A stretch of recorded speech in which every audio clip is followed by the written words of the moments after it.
Salut à tous, je suis Bruno Caillou, je suis filmmaker sur Unreal Engine.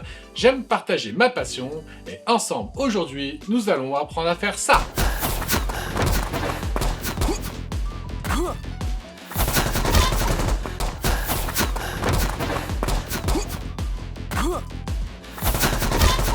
Et pour ce faire, j'ai divisé ce tutoriel en deux vidéos, soit deux parties.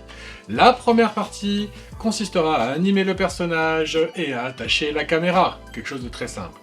La deuxième partie, par contre, un peu plus compliquée, va nous amener à utiliser le control rig afin de peaufiner l'animation de notre personnage et le faire interagir avec le décor, ce qui va améliorer la crédibilité et la qualité de notre plan. C'est parti, nous avons lancé le launcher d'Epix Games, nous allons dans Unreal Bibliothèque, je lancerai la 5.1.0.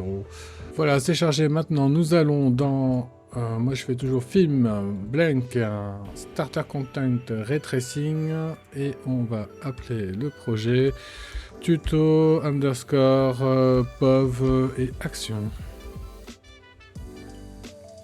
Créer. Voilà, le projet est chargé. On clique sur update. On va dans un premier temps commencer par enlever tout ce qui ne nous intéresse pas, c'est-à-dire l'Instance Footage Actor.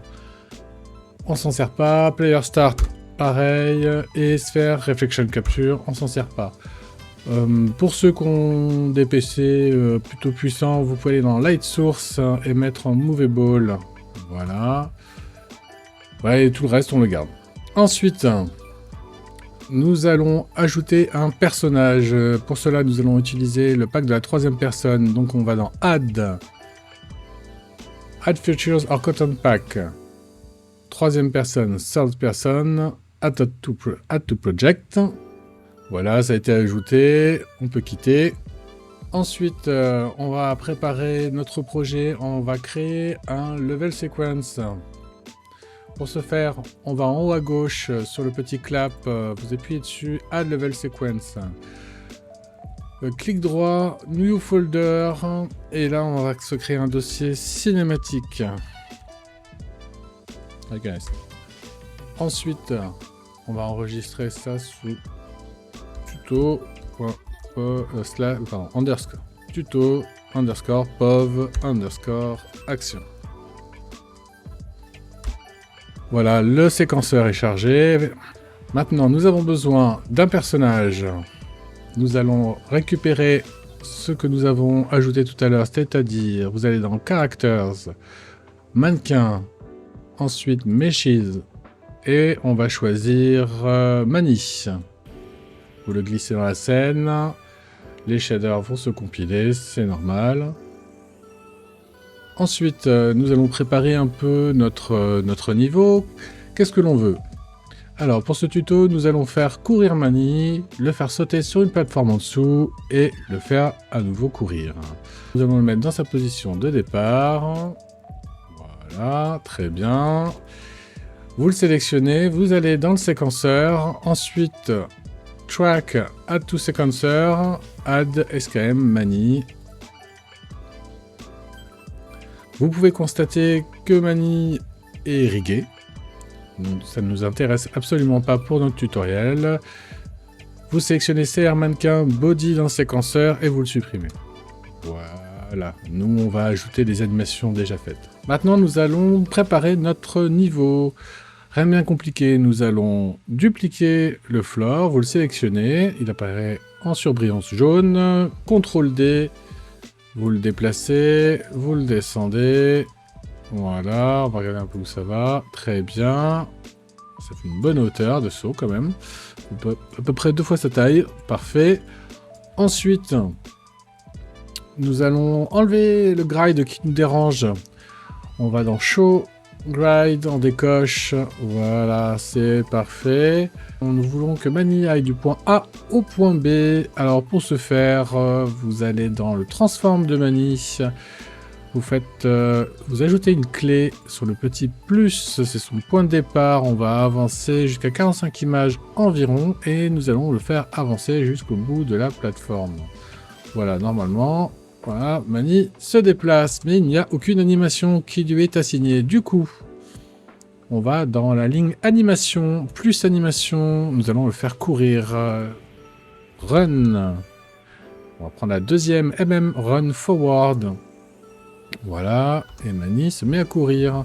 Vous allez remarquer qu'il y a un petit glissement au début, c'est pas bien grave. Vous sélectionnez les 2 points. Voilà, les 2 clés. Vous faites un clic droit sur une des clés, peu importe laquelle. Vous faites linéaire. Et normalement, Mani ne glisse plus. Impeccable. Ensuite, arrivé au bord, Mani va vouloir sauter. Nous allons rajouter une autre animation. Ce sera l'animation jump. Très bien. Vous allez la remonter, la blender avec celle de course. Voilà, et vous voyez, il saute, très bien. Donc, il saute à partir de là. Eh ben, écoutez, hop. Ce que nous allons faire, c'est qu'on va, voilà, reculer. Vous voyez ici, en fin de compte, c'est le bloc de l'animation de course. Et grâce, en fin de compte, à ce petit contrôleur, on peut allonger le blend ou le rétrécir. Moi, je voulais le rétrécir, voilà, pour qu'il saute plus tôt. Même, en fin de compte, j'aimerais bien qu'il saute au niveau où on a déterminé. Donc, ce que je vais faire, c'est que déplacer dans un sens en jump. Et voilà, on va faire commencer le jump un peu avant. Voilà, je suis en train de tout déplacer, attention. Voilà, très bien. Hop, et il prend l'impulse, très bien. Il s'envole, Mani. Et on va dire que là, il est au sommet de son saut. Vous voyez, ici, il y a la détente. Et ensuite, il tombe. Donc du coup, en haut de la détente, ici, on va dire que c'est le sommet de son saut. Donc nous allons sélectionner Mani, nous allons le faire sauter, et puis forcément, mais il va avancer un petit peu. Il saute. Normal. Voilà, alors là vous allez vous dire, eh ben Mani maintenant il flotte. C'est pas très grave, vous sélectionnez le point qui était avant, vous le faites redescendre, voilà, le pied sur le sol pour avoir l'appui. Et du coup, c'est magique, il saute. Voilà, vous allez me dire, waouh, il saute un peu fort. C'est pas très grave. Vous prenez le deuxième point clé, vous le déplacez vers la droite, ce qui va faire en sorte d'allonger le temps de l'animation. Voilà. Ouais. Hop. Il y a une impulse qui est plutôt pas mal. Je pense qu'en fin de compte, je suis allé un peu trop fort, donc on va le faire sauter un peu moins haut et aller un peu moins loin. Voilà, est-ce qu'il va nous faire un saut? Voilà, qui est beaucoup plus correct. Ensuite, après le jump Mani, il va tomber. Donc nous allons ajouter une animation de fall, F-A-L-L. Voilà, fall loop, que vous allez remonter pour la blender avec le jump. Vous pouvez la rétrécir cette animation, voilà, parce qu'il ne va pas tomber non plus pendant 2 heures. Voilà, et le fall, très bien. Donc on retourne sur notre point où il était au sommet, Mani, et on va dire que il tombe, et il atterrit au bout de l'animation de fall. Voilà, très bien. Donc on le sélectionne, on le fait descendre. Voilà. Comme vous pouvez le constater, il y a sa courbe de translation qui s'est ajustée. Donc vous voyez, il va tout droit, il saute et il tombe. La courbe est plutôt jolie, on va garder ça. Et une fois que Mani est tombé, qu'est-ce qui va se passer? Et il se remet à courir. Donc ce qu'on peut faire, on va se déplacer de quelques clés vers l'avant. On prend Mani, on le fait avancer, voilà. Et du coup, si on reprend, il court, et il saute, il tombe. Et il avance jusqu'à la fin. Bon, on va lui rajouter la petite animation de run. Je pense que vous avez compris le principe. On retourne dans animation, run, run forward. Très bien. Hop, on blende un peu les deux. On va voir ce que ça donne. C'est pas trop mal.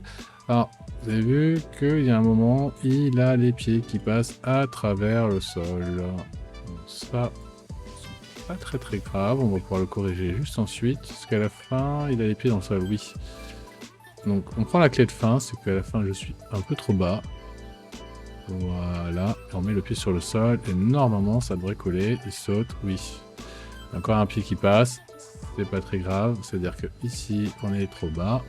Voilà, le pied arrière, regardez, le pied arrière est dans le sol. On va le remonter pour que l'appui soit bon. Voilà.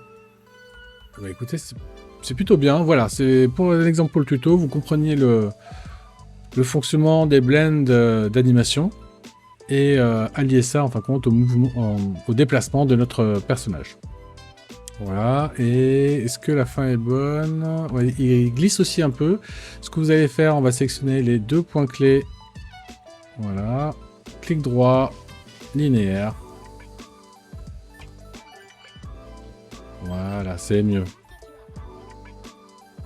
On peut déplacer le point out de notre séquence, voilà, jusqu'à la fin. Et ici, en bas à gauche, vous pouvez mettre sur loop. Normalement, de base, ça lit une fois l'animation. Je vous conseille de cliquer et de mettre en loop. Vous voyez, ces petites flèches qui tournent. Ce qui fait que quand je démarre mon animation, à la fin, ça reprend. Voilà, ça loupe, quoi.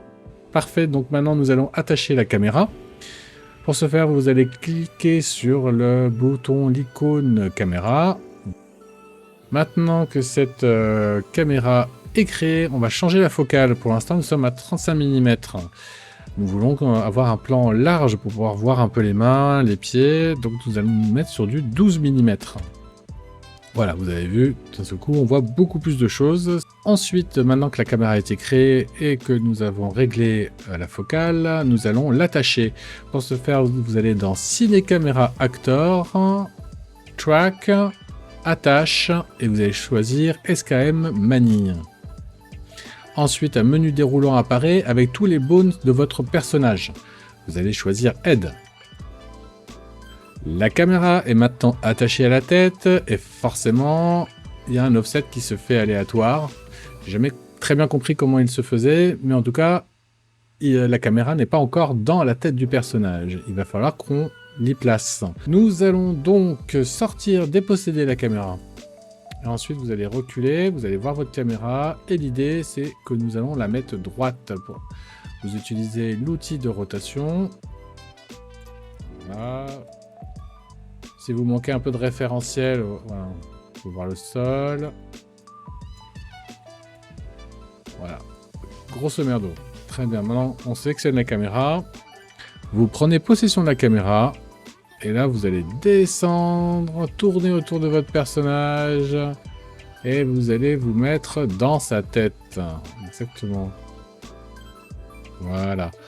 Et une fois que vous êtes dans sa tête, vous cherchez l'endroit le plus intéressant pour vous. C'est-à-dire que quand on va baisser la tête, on aimerait pouvoir voir les jambes, les bras, le torse. Et ici, ça me paraît bien. Il n'y a aucun artefact... Ah, non, il n'y a aucun artefact du fait qu'on soit dans la tête. Allez, là, il y en a un. Vous voyez les petits traits.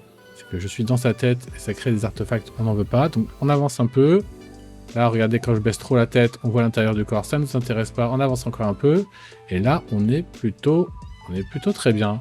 Ensuite, on relâche. Là, vous avez vu, j'ai fait une petite erreur. Je ne me suis pas mis au point 0 pour attacher la caméra. Du coup, l'attachement de la caméra se fait à l'image 46.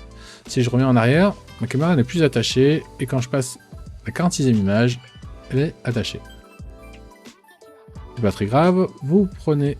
En fin de compte, la barre grise, vous l'étirez jusqu'à la gauche. Ce qui est bien avec cette tâche caméra, c'est que vous allez avoir la liberté de pouvoir recadrer comme vous le souhaitez. Exemple, donc là on regarde vers le bas, je suis toujours en possession de ma caméra, je vais clic droit, remonter le regard, voilà. Ça va être mon début. Et je vais mettre sur le Cinema Camera Actor, au niveau du Transform, un point clé. Et ensuite, on va avancer.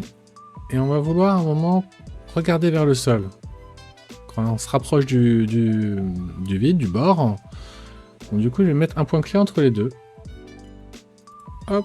Et ensuite, ici, on va dire que quand je suis arrivé au bord, il est déjà en train... Voilà. Il regarde un peu ses pieds, voir ce qui se passe. Et il se met à sauter. Et quand il saute... Il baisse aussi un peu la tête. Voilà. Et quand il va arriver au sol, et ben forcément, il redresse la tête. Alors si vous perdez un peu la bulle, comme ça, c'est pas bien grave. Vous dépliez le transform, vous allez dans rotation, et c'est sur le roll que cela se règle. Voilà. Et là, on va regarder un peu ce qu'on a fait. Ça court, ça saute. C'est pas mal. Voilà, on voit un peu les pieds. Avant de conclure cette première partie du tutoriel, je voulais juste attirer votre attention sur quelque chose. C'est que quand on dépossède la caméra et qu'on prend du recul, vous pouvez apercevoir que notre personnage a effectivement la caméra attachée à sa tête. Et que quand on joue à l'animation, voilà, nous voyons en fin de compte l'animation supplémentaire que nous avons donnée à la caméra agir. Vous voyez, il arrive au bord, la caméra se baisse, elle plonge encore, elle remonte. Voilà, cette première partie du tutoriel est terminée. Si vous avez aimé cette vidéo, n'hésitez pas à vous abonner pour voir la suite. Et si vous avez des questions, laissez-moi un commentaire et je ferai un plaisir d'y répondre. Je vous dis à très bientôt pour la deuxième partie. Allez, salut!